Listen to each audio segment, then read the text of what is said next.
Those moments spent anchored in quiet harbors, I miss them as I miss fleeting foams.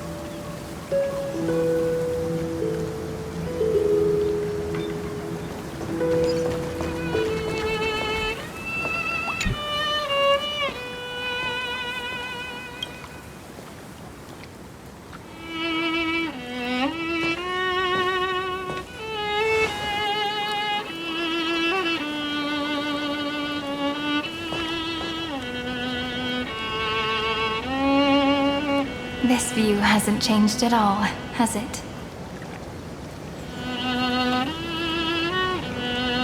The hometown in your memories never changes, but when you return to your senses, you realize that fate has already stolen the time away.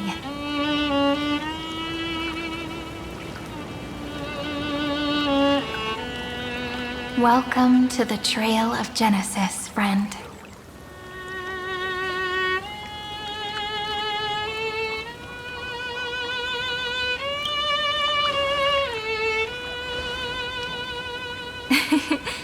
Seems like the weight of memories from 30 million cycles really made me grow up. But if I keep growing, I might be taller than you, right? Then I'm really looking forward to that.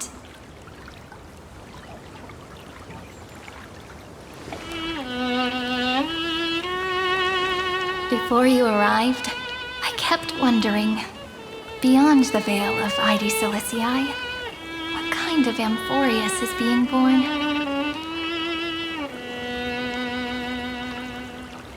I can see fragments of it when I close my eyes. The friends who walked alongside us have all moved on toward their respective destinies. Some turning into pillars of the world, supporting the sky and the ocean. Others sowing reason, laying down the law, and with gentle hands lifting newborns into the light. Death and strife are no longer feared by people, and trickery has become the innocent games of children. All beings living ordinary and peaceful lives, within the net woven by romance and passage. There's no black tide, no flame chase, and no destruction. The world on the other side of the sea is one bathed in sunlight.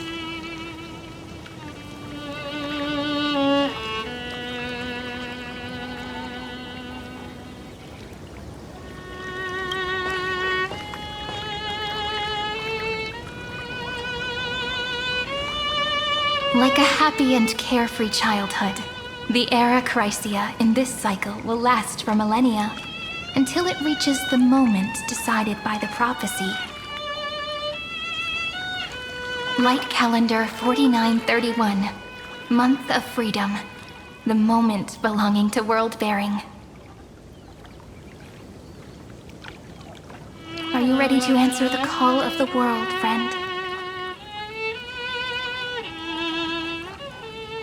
Then go, and pen the Throne of Worlds' first stroke. For this world, made from countless wishes. You say that, but it's gonna be ages till we reach Light Calendar 4931. I can make use of the crevices of time, but surely you and Don Hung won't have to wait around for a few thousand years, right?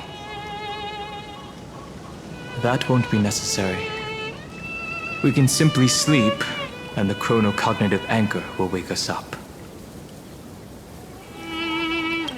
We've both become a part of the New World ages ago. You're the last slowpoke. Our consciousnesses can converse with each other across the heavens and the earth, possibly due to the influence of the Trailblaze. I am now connected with this earth, and I can feel the breath of every mountain range. I see that the tallest among them is named Akama, and the form of the holy city is already taking shape. In other words, your stage is almost set.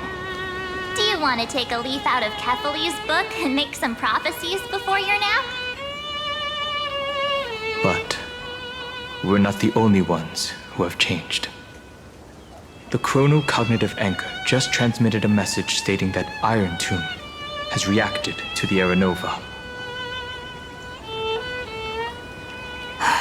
The moment when our friend bore the weight of 30 million cycles of memories. Was probably also when the scepter devoured 30 million cycles of destruction.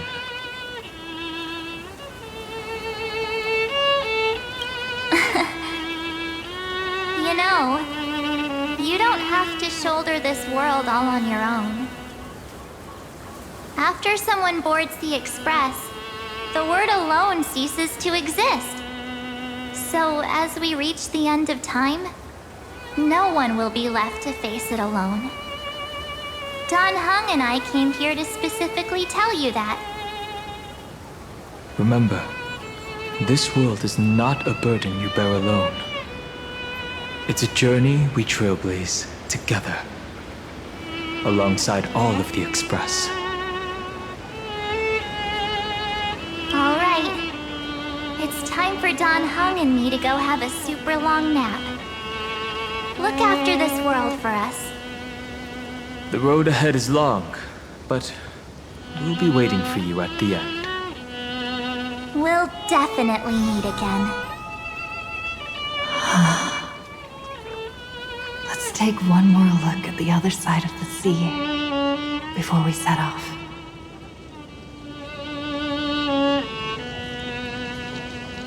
Heidi's Elysiae is so quiet. Just like how I remember. Here we are once more.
Black tide is now completely calm.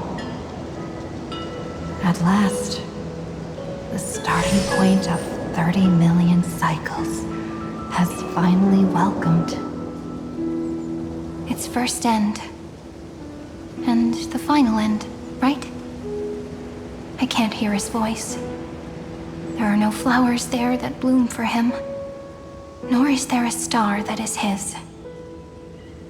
Finan is the only one who didn't reach the new world.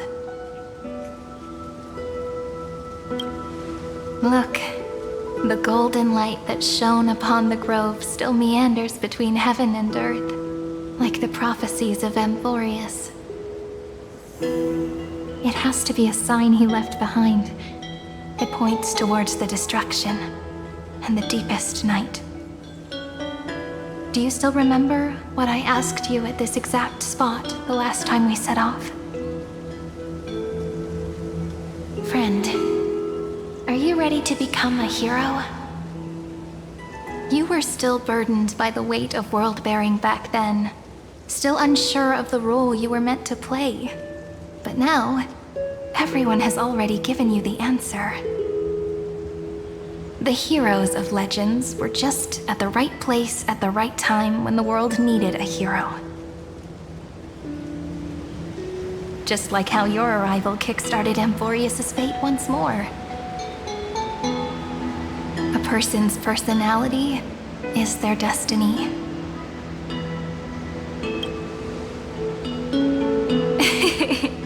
We best. Those are such beautiful words. Thank you, friend. I was also trying to cheer myself up with what I said. After all, before we truly compose the end of this story, I must also pluck up the courage to head off with you.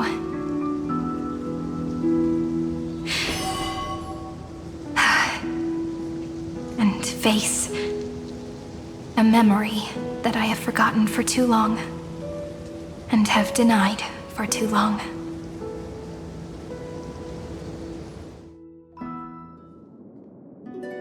It's so dark. What is this place? The great tomb of the nameless Titan. The deepest recesses of memory. Also, the place where Cyrene was born. My apologies, friend.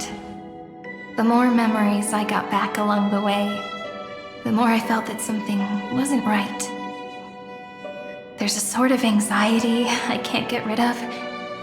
It's like when I was back in ID Silicii, when the reflections in the water always made me wonder, which is the real me? The one reflected in the water, or the one standing on the shore? But I finally get it now.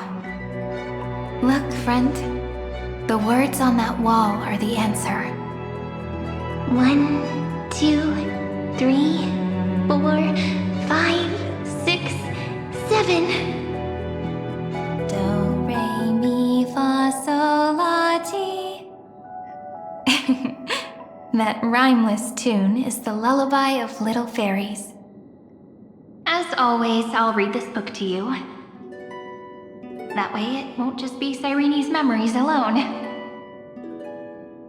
I've always thought that I was the narrator of the Flame Chase journey. But as it turns out, the narrator is also the most devoted audience.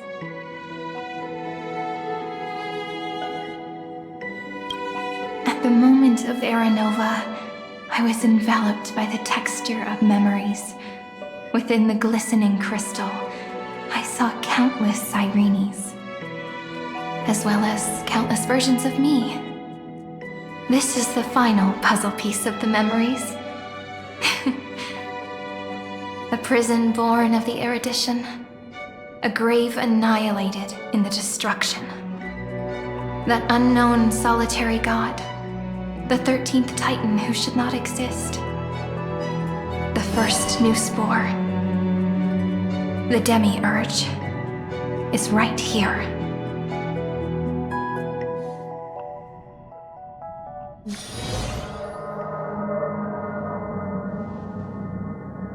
The interrogation records have been submitted to the Marshal.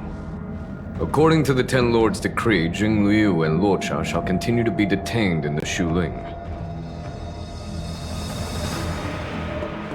But you, Merlin's Claw, have been reluctant to end the transmission. Do you wish to reminisce with us? Or is there something else on your mind that you're just desperate to get out? You're quite calm, Jingyuan. The Alliance only authorized the Law Food to be deployed for this Iron Tomb operation. They say the Seer Strategist's wisdom shines like a beacon. So why can't you see things clearly now? Look who's talking. I didn't vote against it, did I? But, with enemies all around us, even a child knows the Marshal needs to keep a few Xianzhou ships in reserve, just in case. Whoever volunteers first is the Marshal's pick. If you have to ask, I'd say this outcome plays right into Jing Yuan's hands. Like it or not, there's no way we're letting the Lawfu take the lead in this battle. Oh my, Merlin's Claw. Are you afraid the Lawfu might steal the Yao Qing's glory? This is no laughing matter. Between the Stellaron crisis and the War Dance ceremony, though the chaos has settled, rumors and speculation are only growing by the day. With Elder Huaiyan around, those with ulterior motives won't be able to stir up any trouble. But once the Lawfu gets their hands on the Golden Blood, it'll be a whole different story. With the kind of person Jing Liu is, and her connection to you, I don't need to spell it out. There are countless ways this could be spun into something bigger. You're overthinking it, General Fei Shao. When I volunteered for this task, I never expected unanimous support from the Alliance anyway. The Lawfu will seize the Golden Blood and redeem itself. That'll be our first win. Then we'll leverage this Golden Blood in the negotiations. Our second win. These 2 wins for the Lawfu will make all 3 of us happy. And that'll be our third win. Look, if this were a Skyfaring Commission deal, we'd be rolling in money, wouldn't we? Maybe the Divine Foresight should change his name to the Optimistic General instead. With the Decalite Reflection Barrier, the Yuchue must understand even more than the Luofu how significant this battle is. Amphorius' karma has vanished from the matrix of prescience. What omen does General Yao Guang see in this anomaly? In divination studies, we call this an empty fortune. It involves the eons and is thus beyond what mere mortals can comprehend. Your explanation isn't any clearer than Lady Fu's. Come on. How hard is it to understand the word uncertainty? For the Cobalt Head, the emergence of Iron Tomb is a calculated instant, but I don't believe they will just sit around waiting for death. And for the powers of the cosmos, this is their chance at survival, and the key to turning the tide of interstellar affairs. The Astral Express is leading the formation of an allied force, but I can see each faction has its own hidden agenda. There are even divisions within the Alliance, so it's not that hard to imagine how the other factions will react. Jing Yuan, I crossed paths with Selenova's Legion at the Battle of Sadunirama Star Cluster. Be extremely careful. The Ruined Legion's troops and weaponry are nothing to write home about. The IPC, even the denizens of Abundance, could take them on. However, while Void Rangers are just expendable pawns of the destruction, the real wildcards are... The Lord Ravagers. Indeed. Nanook's emanators are also their weapons to burn down the paths. I'm afraid conventional military tactics and strategies will be useless against them. My assessment is this. To completely take down a Ravager, we must disregard casualties and spare no cost. My only fear is one wrong move, and the Lawfu will fall into Fintilia's trap again, inching ever closer to destruction. Doubt is exactly the demon she wants to plant in our hearts. Do you still remember the beginning of the Alliance Oath? To save future generations from war and bloody dispute. The Rainbow's arrows have always aimed at any force that threatens the cosmos. Now that the Trailblaze walks alongside us, the Cloud Knights shall keep their oath as they have from the beginning. I just hope those on the front line will remain safe.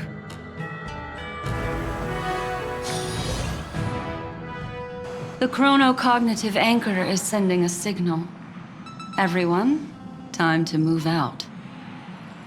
Did she and the others make it? Let me go over the plan one more time just in case. You'll enter Amphorius, reunite with your 3 separated companions, and try to locate Iron Tomb from within the world. Who are you taking with you? The fate of the universe hangs in the balance. We can't afford any slip-ups. I suggest everyone, except Pom-Pom, join the fight. We do need to be prepared for all possible contingencies. I have no objection to this. I'll do whatever I can. Meanwhile, Screwy and I will continue attacking the Demiurge Matrix. That is, the Scepter's kernel, from the outside. With our 2-pronged attack, we'll turn this hunk of metal into scrap for sure. Now we just wait for those 2 to get back.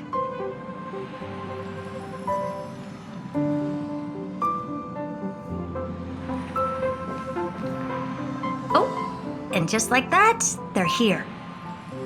Sorry to keep you waiting. With Planet Screwlum's help, the formation of the Cosmic Alliance to counter Iron Tomb is progressing smoothly. The cosmos has set its sights on Amphorius, and now it's just waiting for the first shot. Well then, let's not waste any more time, Fourth Mirror. It's my time to shine! Finally off the bench! Initiating thought refraction. Please read the safety protocols carefully. Huh? Just kidding! I've already checked the agreement box for everyone. And now, destination? Amphorius! 3, 2, 1, launch!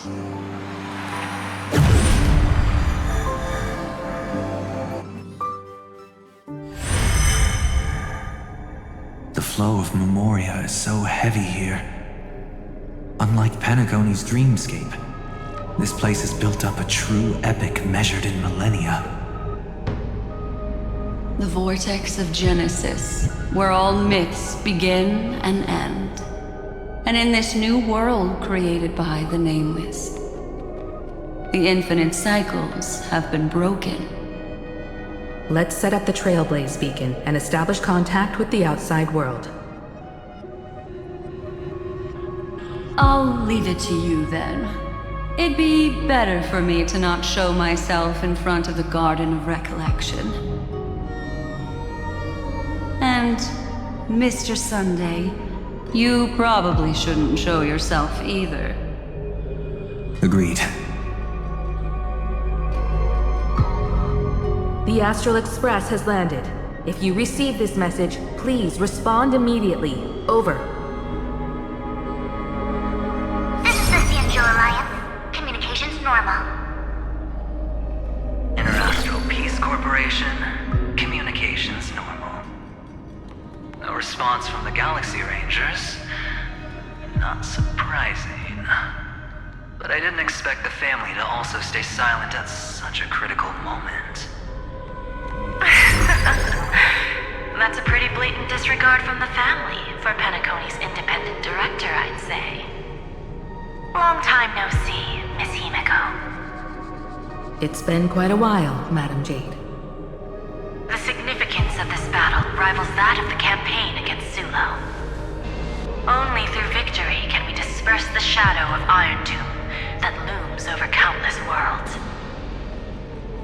The 10 Stonehearts shall spare no effort for such a grand mission for the preservation. Madam Jade led the Intelligentsia Guild in conducting specialized research on Iron Tomb's past activities. The bad news is, the collapse of the Erudition won't just affect inorganic beings. You mean Iron Tomb can infect organic life, too? Well, the good news is, so far, its effects on organic life are under control. The infection progresses slowly, and the resulting neuropathy is non-fatal. In any case, the IPC can guarantee targeted vaccine coverage within 48 system hours in all star zones within the medical system.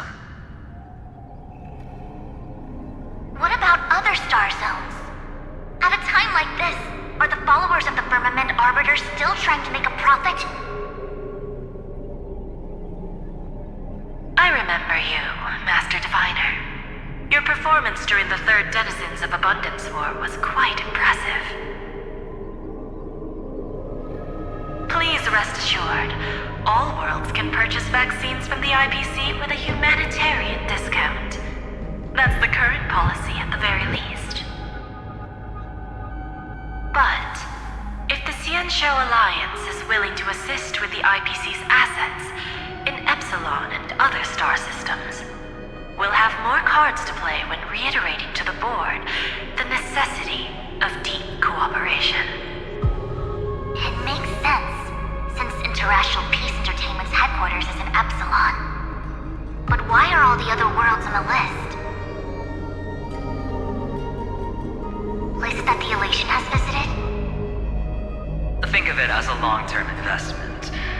Please understand that everyone at Pierpoint is swamped with Iron Tomb work, especially the marketing development department. At this rate, even the 10 Stonehearts can only do so much. Having some assistance from the Alliance would surely benefit the entire cosmos. Wouldn't you agree? As an old Xianzhou saying goes, those who succeed should help all under heaven. Your proposal must be decided on by the 7 Arbiter Generals. I'm just here to relay the message. In times of crisis, the Luofu will not hesitate to help those in need. However, the prerequisite is that the IPC must unconditionally assist the Alliance with emergency rescue operations in the disaster area. Of course. In the name of preservation, all for the Amber Lord. Thank you all for your selfless dedication.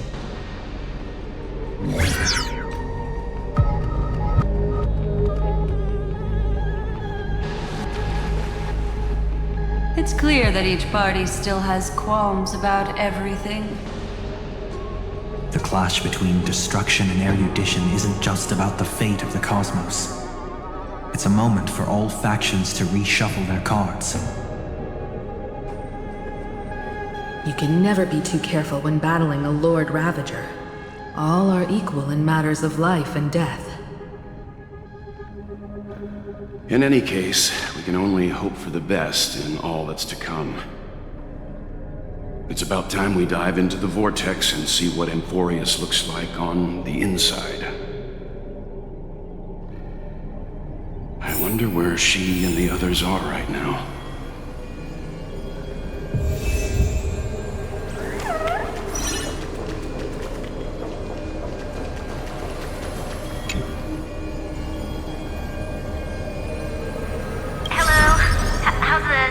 Can you hear us? Ah, we're through! I can see the video feed. Everything's working perfectly. Miss Bronya? Miss Serval? What a surprise. It's been a while. We've already heard from Miss Topaz about the Iron Tomb operation. She made a special trip to deliver the vaccine to Belobog. I can't believe the Express crew is at the eye of that storm. Is everything going smoothly? Don't worry, we're still following the plan step by step. How's the situation in Belobog? Urillo 6 is located on the outskirts of the preservation barricade. While it won't bear the brunt of the first wave, there's still a risk from the aftershocks. Kid Japard and Pela are busy organizing the Silvermane Guards, having them consolidate their lines and dig trenches. Zila and Lynx just got back from the Geomarrow vein production chain. Hey, do you want to say something to them? That would be unnecessary. It'll only shake their morale. Just tell them to stay safe. Miss Bronya, I'm afraid this disaster will be far more terrible than you can imagine. Please, be sure to follow Miss Topaz's instructions and make thorough preparations. Of course. We have resealed most of the engine of creation beneath the ice to prevent the will of the preservation from becoming an accomplice to the destruction. Don't worry, Miss Himiko. Belobog is far more resilient than we imagined. We really wish we could help, but Urilo 6 has only just woken up from its hibernation. The Astral Express, standing at the forefront of disaster, is the hope for many ordinary civilizations across the universe. In the face of a massive catastrophe like this one, relatively smaller civilizations have never had many options. But that's exactly why we have a resolve that's second to none. If anything goes wrong, Miss Topaz, I hope you can help out and rescue the affected citizens. No problem. Also, didn't the Xianzhou sign a friendship agreement with Urilo 6 earlier? They won't stand by idly either.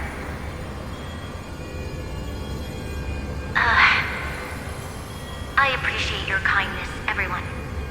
But Urilo 6 is our home.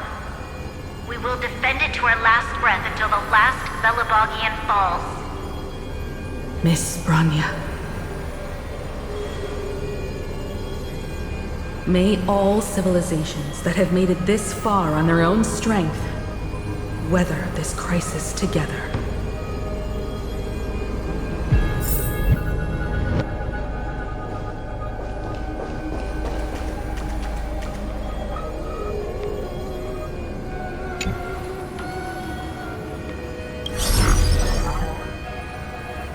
Good news, Miss Himiko. The 7 Arbiter Generals have reconsidered the current situation, and I'm here to relay their message. Officially, the Alliance's combat forces will still be limited to the Luofu, but the Yaoqing has also been deployed in the surrounding war zone as a contingency.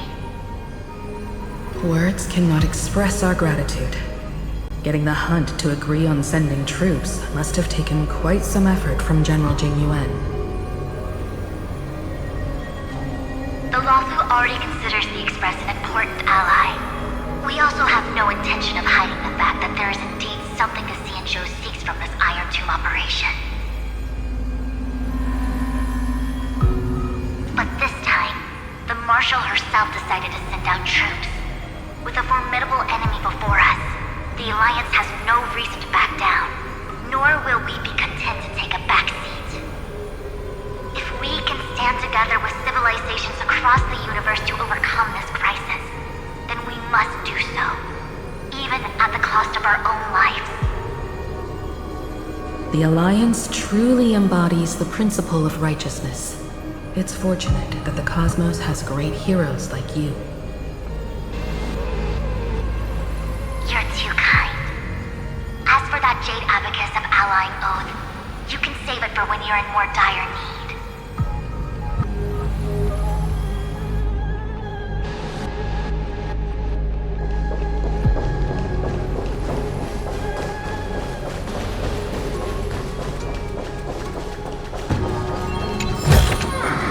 Will it too be marked by the scent of the sequel years later?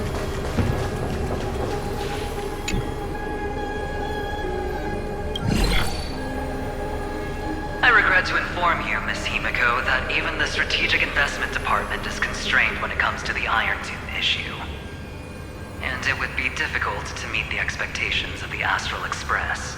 However, Madam Jade instructed us to look after our nameless friends as much as possible. So let me offer you all a small suggestion, just from my personal perspective. Other departments at the IBC might also take this opportunity to extend an olive branch to you. When that time comes, I hope the Astral Express will remember that the 10 Stonehearts were willing to stand with the Trailblaze, even though we were in a difficult position. And more importantly, we were the only ones willing to do so. Sounds like a threat, doesn't it?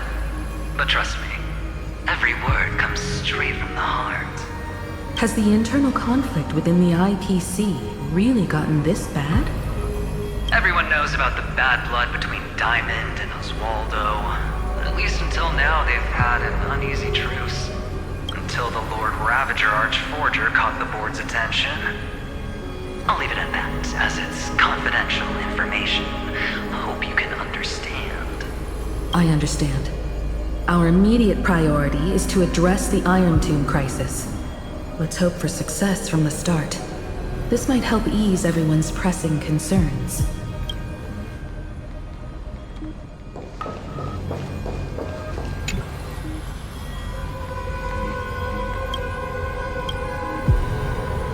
Of course, we would never know the Ranger's comings and goings.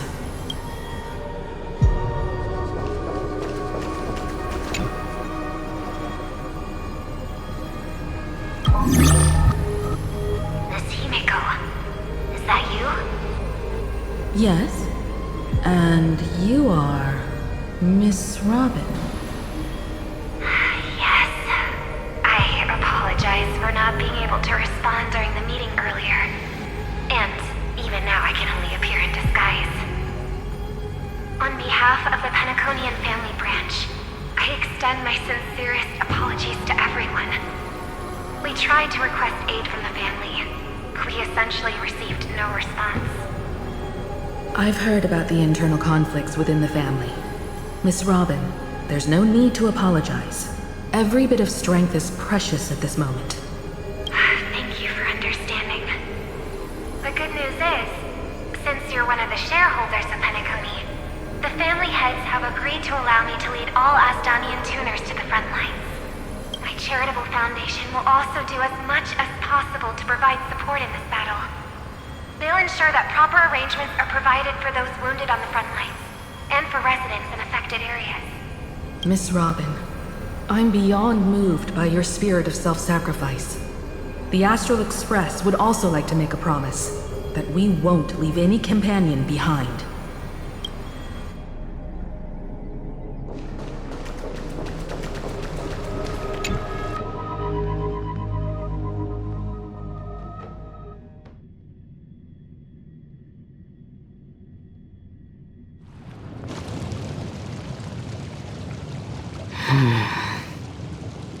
Why is there no one here?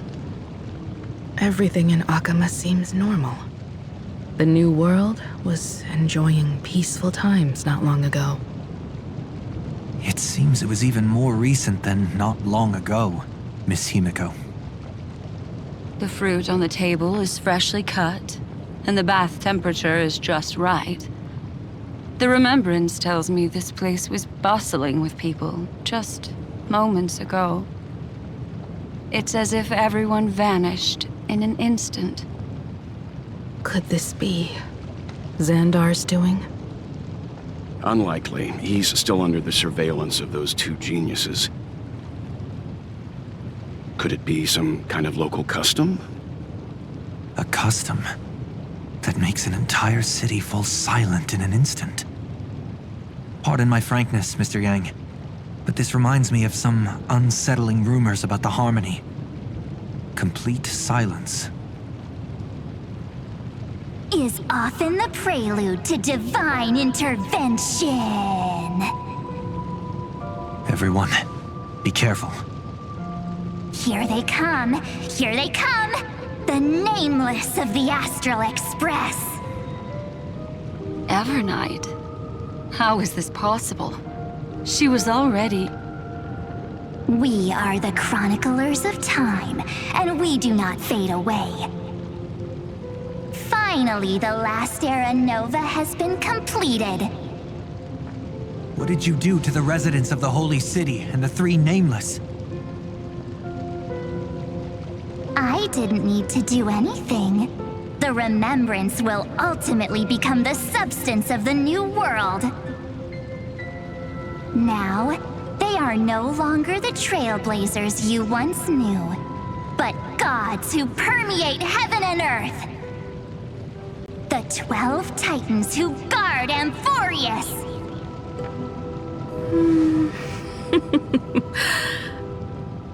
Stop fooling around, March. Come on out. What? I practiced so long for this. Getting seen through right away is just so embarrassing. You've obviously been learning from the theatrical culture in Amphorius. But if possible, I'd prefer our reunion to be a bit more casual and laid back. As expected, I can't hide anything from Himeko and Mr. Yang. Well, long time no see. Guess I'm back? We should be the ones to say that. Sorry for keeping you waiting. So, these jellyfish are the Titan's power? They're just tiny manifestations of the Veil of Evernight, used for scouting and communication. If I went all out, I could summon way more of them. Thanks to her, we all turned into Titans in the New World. Sure, we can take on humanoid forms, but it feels off. How intriguing. So what does she look like now? It can't be a raccoon with a baseball bat, I suppose. Please don't add weird stuff to Amphorius's lore. Just go see it with your own eyes. Follow the prophecy's guidance and come to Dawncloud. She looks way more majestic now than she used to.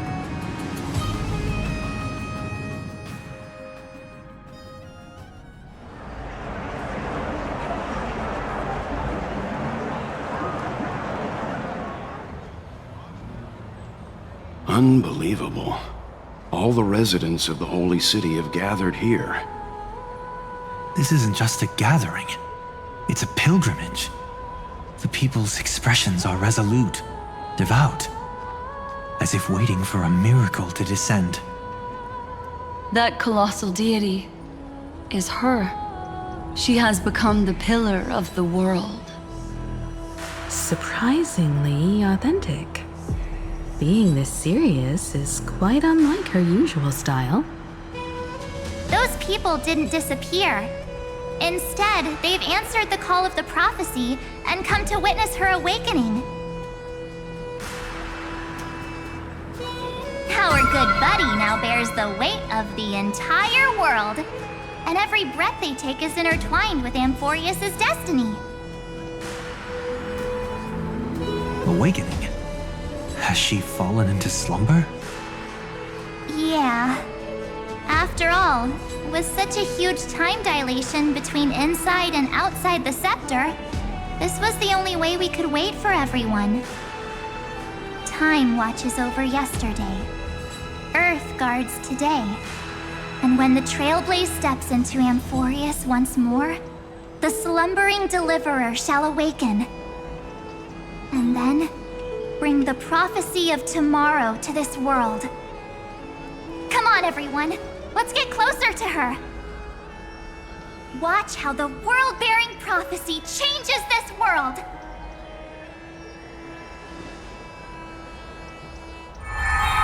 Well, it seems the kids are already miles ahead of us at this stop. All the more reason we can't afford to slow down our pace. Let's go witness this moment for ourselves. Majestic. Speaking of which, I once caught a glimpse in Sleepyhead's memory of her transformed into a towering Tathalov. Could it be? No way. That was just a nice dreamscape. Ugh, at least nice for her. If they are the throne of worlds who bears the weight of this world, perhaps they could guide a traveler still wandering among the stars. Hey, since when did you get all pious? Her advice sounds pretty silly sometimes, you know. These so-called fools in the world are merely a step apart. Of reason, teaching us to find erudition amidst imperfection.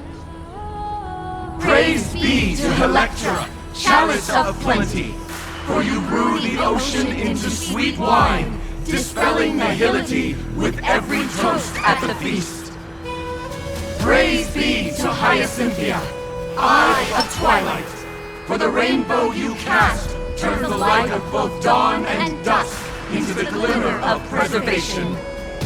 Praise be to Cyphera, coin of whimsy, for your every flip reflects the possibilities of destiny, letting the tricks of elation illuminate the path to dawn. Praise be to Mightymost, lance of fury, for you are the strife that pierces through hatred and cruelty, and the eternal glory of the hunt. Praise be to Casterus, hand of shadow, for you gently ferry the crossing of death, so that it is no longer an end in equilibrium, but a peaceful journey home. Praise be to Dan-Hong, pillar of stone, for you are a mountain range and the backbone of permanence. Your silent form paves our path across the earth. Praise be to March 7th, Veil of Evernight, for you safeguard time for us, weaving remembrance into stars, to be embroidered upon a boundless dress.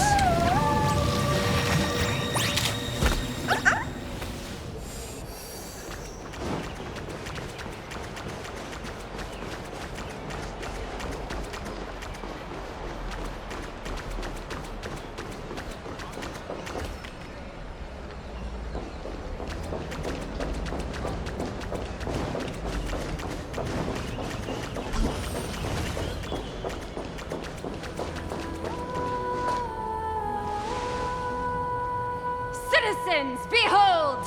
Our last Titan, the world-bearing deliverer, is about to awaken! Oh, ancient god! Your loyal subjects, bewildered followers, and fearless comrades in arms have all knelt before your throne. Awaken from your eternal slumber and bestow upon the world your divine prophecy!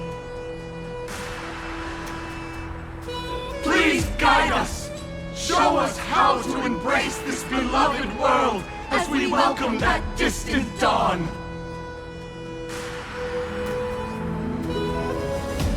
To walk the path of a mortal as a god, or to bear a divine burden as a mortal.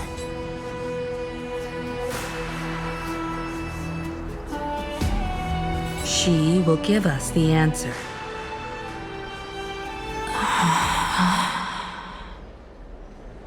But I am not the deliverer.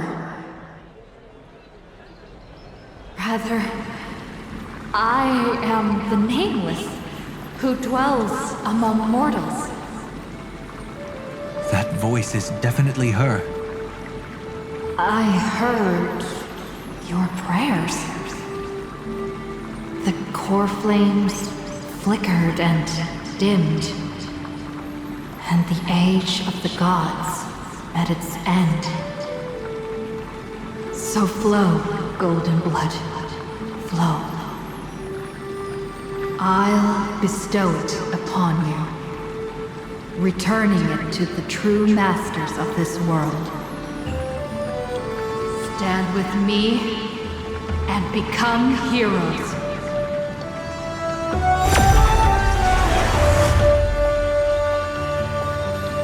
Is this? Yes, it's the miracle she brought to Amphorius. Of course, it would manifest in the form of the Trailblaze.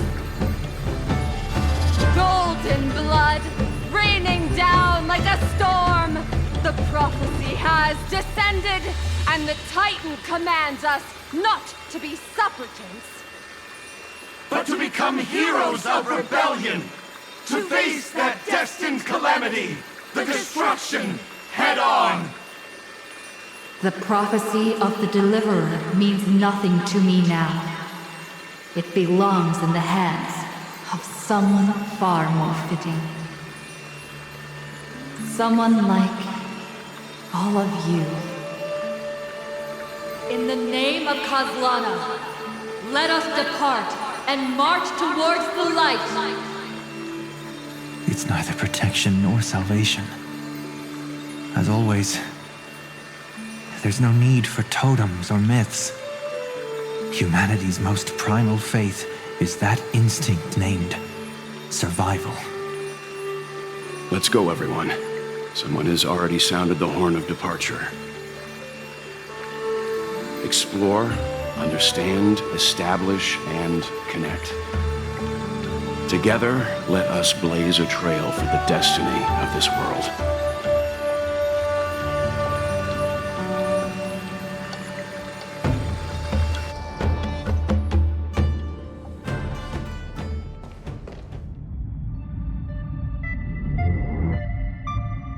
Is it just me, or does this demiurge matrix feel completely dead?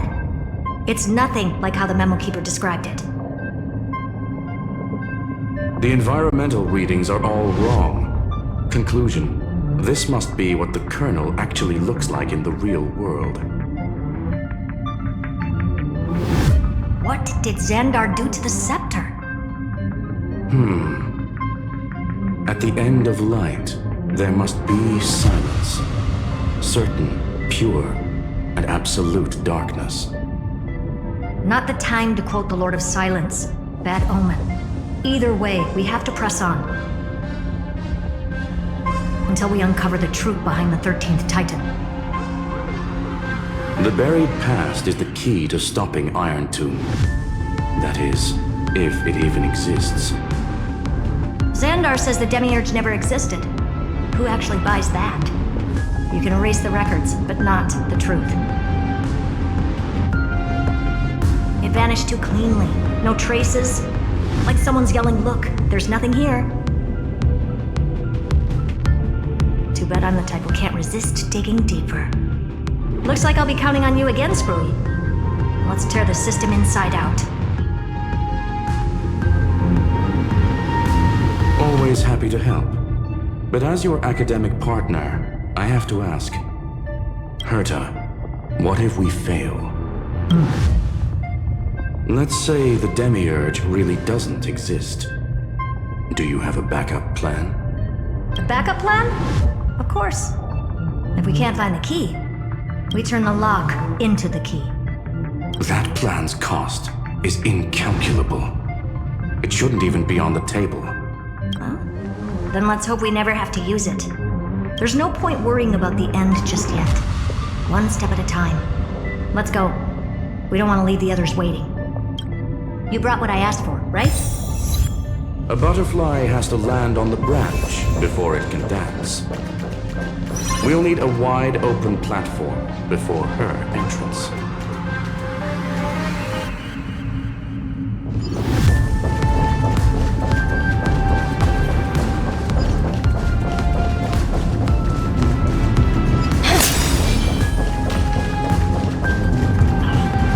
Use that thing over there, Zag.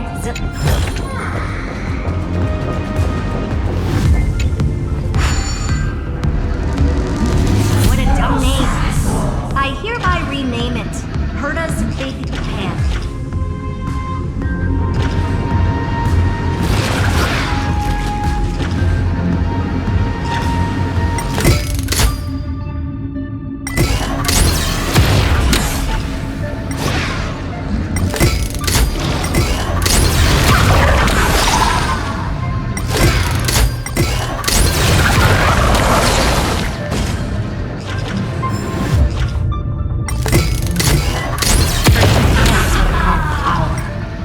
Keep it going. Still not done? What is this? A junkyard for old and twisted? Time for your precious treasure to make its debut. Just give me a second. Target initialized. With these wings, hacking should be much more efficient. Oh. Classic nuclear heat engine. Classy choice. Just a personal preference. Her name's Mistletoe. Every flower in your garden's got a bit of poison, huh? Also a personal preference. It reminds me of the last time when we tangled with that Punklordian brat. What did she call this kind of infiltration tool again? Right. Dirty data shell. It wraps around the kernel to fool even top-tier firewalls. But yours is way too clean. Not even a hint of real-world grit. Herta, your tone is unusually emotional. Suggestion. Let's get back to the topic at hand. I thought we were done with that conversation.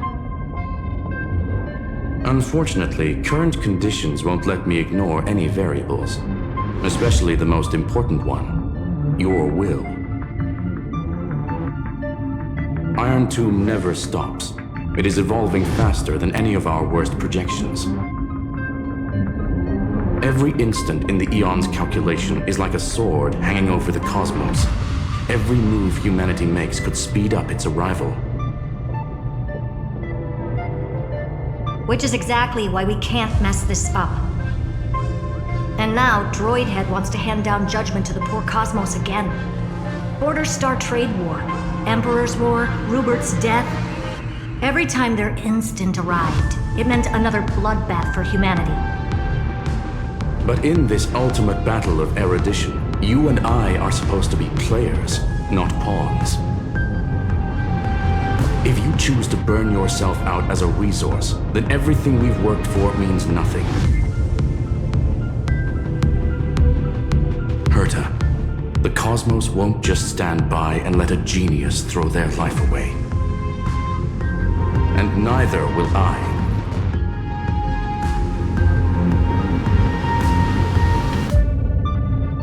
No need to kill the mood. This is why we're here, isn't it?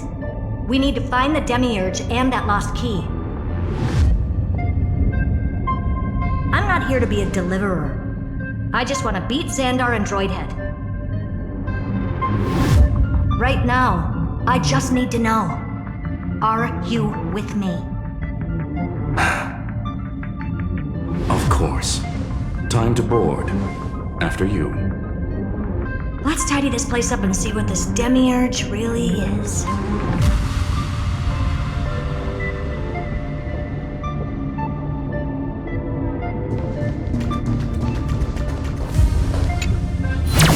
Let's hope this Matrix is better organized than the Emperor's junkyard on Berkeley.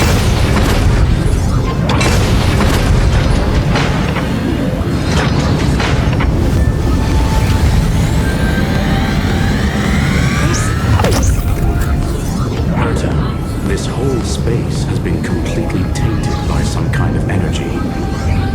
I see it too. We're thinking the same thing. Xandar, how could you go this far? Turning your own graveyard into this. What's that up ahead? Katorzane algebraic expressions. It's built for isolation, not defense.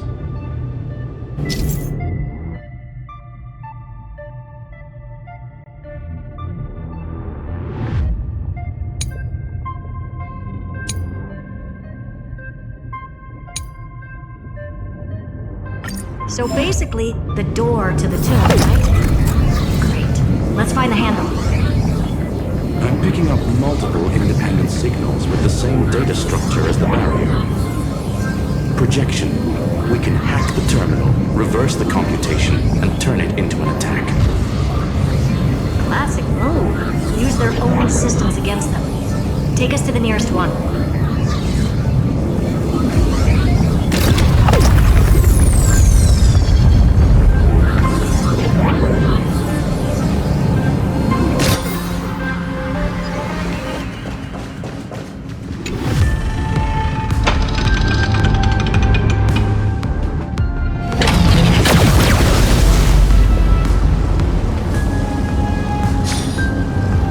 No response.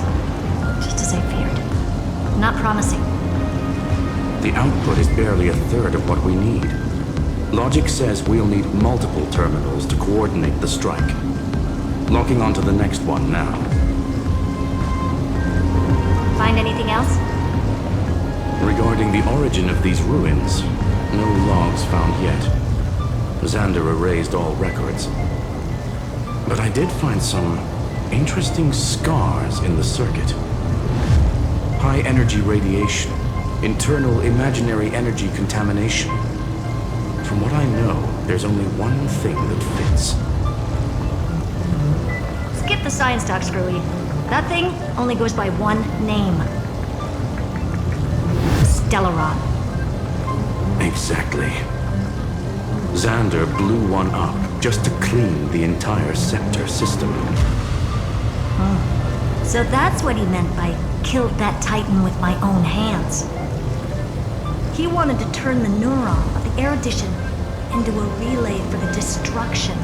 That meant getting rid of all of it at all costs.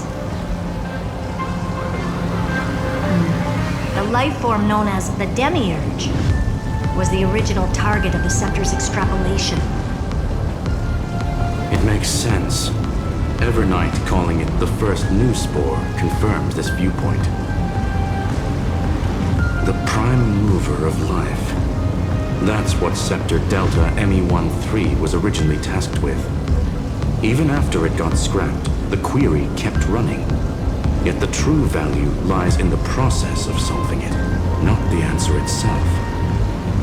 Then, does this mean finding the Demiurge is hopeless? No, I'd say exactly the opposite. It means Xandar had no control. He couldn't contain the Demiurge just like he couldn't handle Droidhead. So he tried to erase every trace. But he failed. It still left a mark.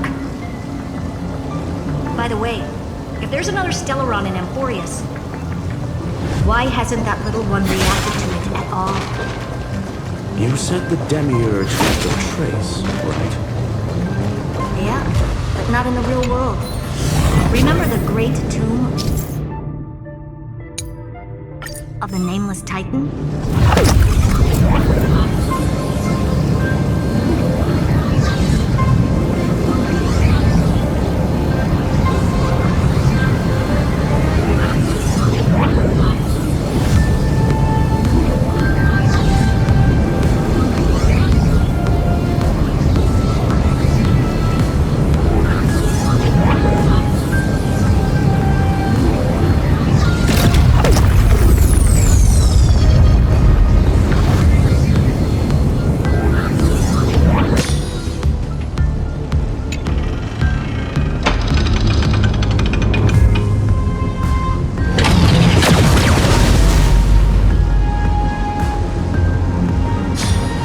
Archive 466. The data from Affiliate 093 clearly indicates that the Demiurge did in fact enter Amphorius' extrapolation. Inside that world, it was the 13th, forgotten Titan, the one who listened to 30 million cycles of Cyrene's memory. But Evernight said the opposite. She believed that tomb was empty from the start. The Nameless Titan never existed. The so-called Listener was just a trap set by the Remembrance to steal the Scepter. A mimetic entity full of theatrics. How much of what she's saying is true? Would an Eon really speak in circles like this? I doubt it. The Remembrance's behavior is certainly odd, but her assessment aligns with our current reality. Since we entered the Matrix, we haven't found a single clue pointing to the Demiurge. And that's the key, Screwy. Xandar's actions prove the Demiurge exists. But what Evernight said, and what we've actually seen all point to the opposite. So we have to assume that both are true. And if that's the case, then the contradiction leads us to... the truth. Exactly. One last terminal. One final key. Time to crack open the kernel. Xandar had to lie to the original Finan and Cyrene. Logic. He had already identified the Remembrance as a threat, yet found no viable way to eliminate it. All right. Let's finish this.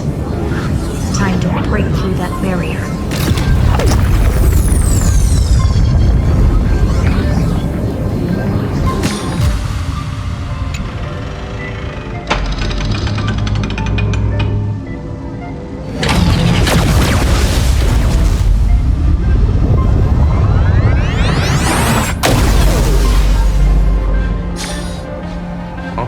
unauthorized. Path energy readings. The erudition declining. The destruction surging. The remembrance 0. What's going on? Cause unknown. They left no discernible trace within the real Matrix. That shouldn't be possible. Could it be that the Era Nova exhausted all of the Remembrance's texture?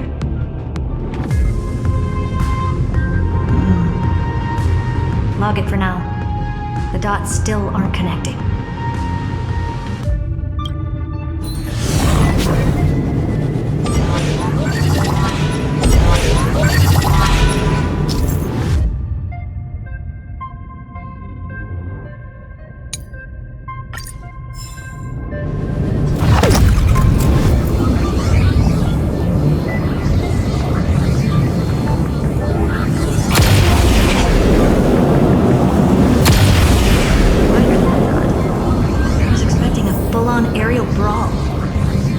It's advised to remain vigilant.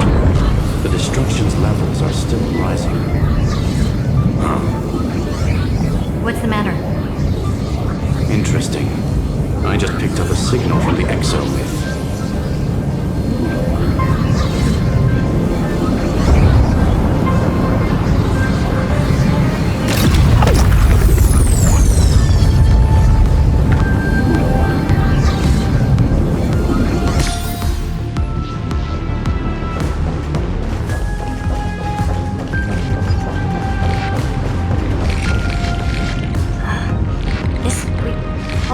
Force is unlike anything I've felt before.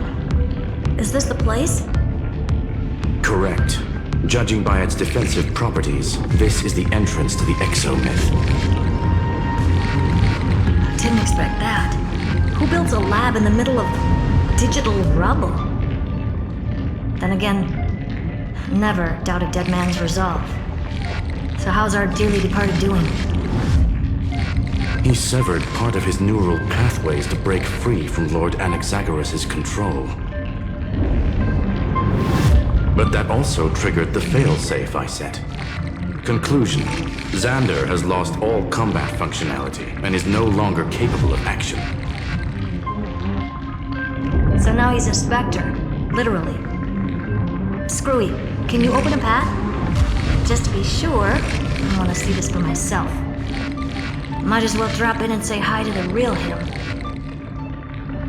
Logic. Scanning his inspiration circuit might help us track down the Demiurge. Exactly. His brain is the crime scene. There's no way it's spotless. But it could be a trap. That's why you're here. 2-on-1. We've never lost a matchup.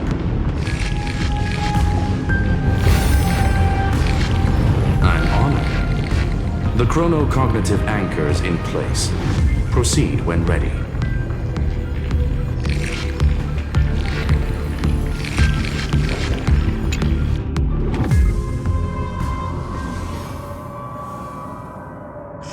I knew it. The one thing I didn't want to happen. He's not here. The coordinates are accurate. Xander is still here. However, his position is shifting rapidly and chaotically. This pattern doesn't match any known shielding technology. It's his domain. Stay alert.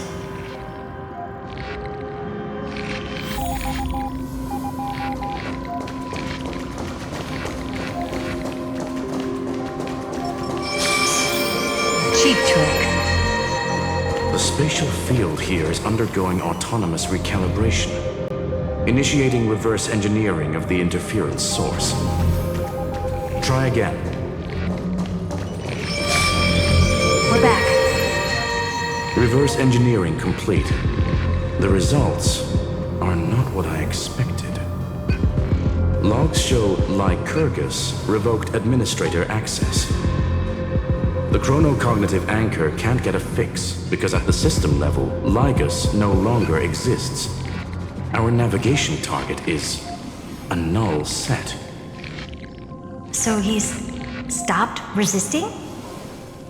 Before vanishing, it seems he left one last message for us.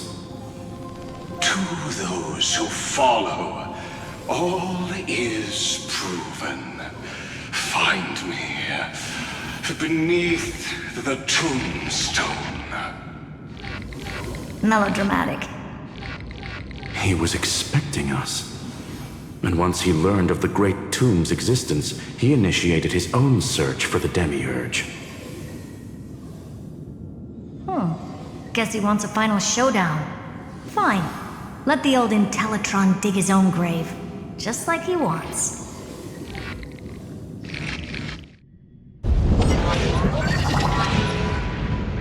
To be in the purest light is to be in the purest dark. Nothing exists there. The Scepter's mainframe. Or maybe we should now call it the Lord Ravager's placenta.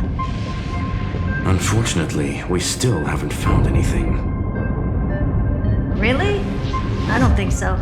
Not finding anything is our biggest find. Please elaborate. If the Demiurge was destroyed, there'd be at least some bits of it left. I don't buy that a Stellaron could have blasted all the traces away as cleanly as a scalpel. As I said before, its disappearance is too clean. If the garden hadn't stirred the pot, no one would even know about the Demiurge's existence. We're talking about the Scepter's original extrapolation goal. There's no way that nothing of it was left behind. Or we can look at it from another perspective. If you were Xandar, would you be this obsessed with a concept that poses no threat? Would you guard against it at every turn? There is the possibility that he's naturally meticulous and hates variables. That does track with the impression he gave about himself. But Xandar shut that theory down himself just now. Choosing to act, even if it'll cost him dearly. We know that feeling well. The unknown is right in front of us. So we only have one choice. Solve it. You sound pretty convinced. Surely you already have a theory. Care to share? Of course. Though I don't have hard proof, I'm almost certain that the Demiurge has been in everyone's plain sight all this time. Yet, they were mistaken for someone else. That makes the most sense. Why was the room empty? Because the person locked in there had run away ages ago. But they were weak and small and had no presence whatsoever. Even the old Intellitron didn't notice them. Which also means there's a high chance that their powers are minuscule and cannot alter the outcome of the battle at all.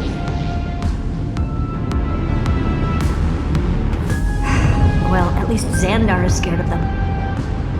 Come on, it's time to confront him. Let's go to the tombstone he talked about.